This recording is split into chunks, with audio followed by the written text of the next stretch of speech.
सभी भक्तों को राधे राधे, जय श्री कृष्ण। आप सबका हमारे इस चैनल पर स्वागत है, जहां हम श्री कृष्ण और उनके भक्तों से जुड़ी हुई कुछ लीलाओं का श्रवण करते हैं।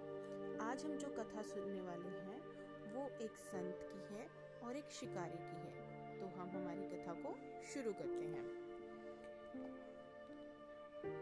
एक संत जंगल में कुटिया बनाकर रहते थे और भगवान श्री कृष्ण का बहुत भजन करते थे। संत को यकीन था कि एक ना एक दिन श्री कृष्ण मुझे आकर साक्षात दर्शन जरूर देंगे। उसी जंगल में एक शिकारी भी रहता था।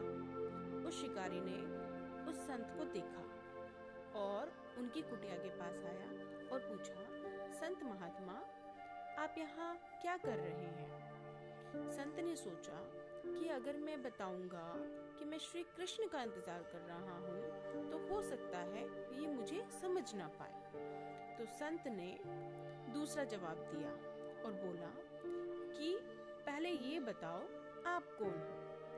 तो शिकारी ने बोला, मैं एक शिकारी हूँ। तो संत ने भी बोला कि मैं भी एक शिकारी हूँ और शिकार के लिए आया हूँ।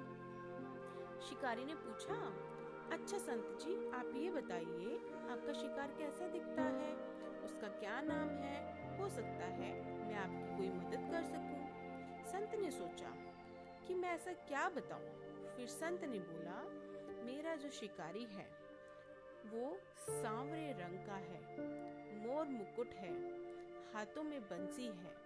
और ऐसा कहकर वो संत जोर जोर से फूट फूट कर रोने लगे।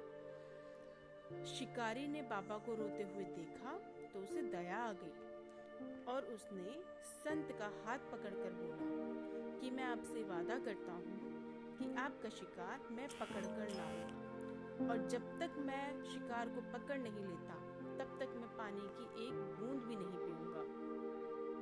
अब वो शिकारी उस घने जंगल में अंदर चला गया और जाल बिछाकर एक पेड़ के ऊपर बैठ गया और वहां इंतजार करने लगा कि कब वो शिकारी आएगा।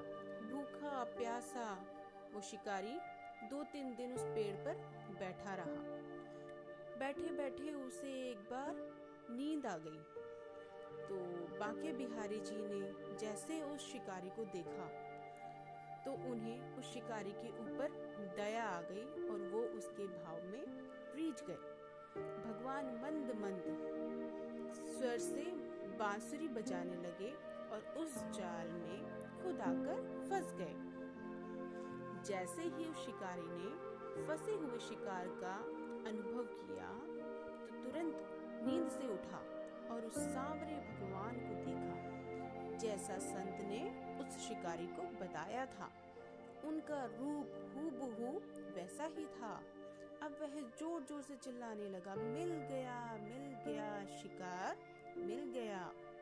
शिकारी ने उस शिकार को जाल समेत कंधे पर बिठा लिया और शिकारी कहता हुआ जा रहा था, आज 3 दिन के बाद मिले हो, खूब भूखा प्यासा रखा, अब तुम्हें नहीं छोड़ूंगा मैं।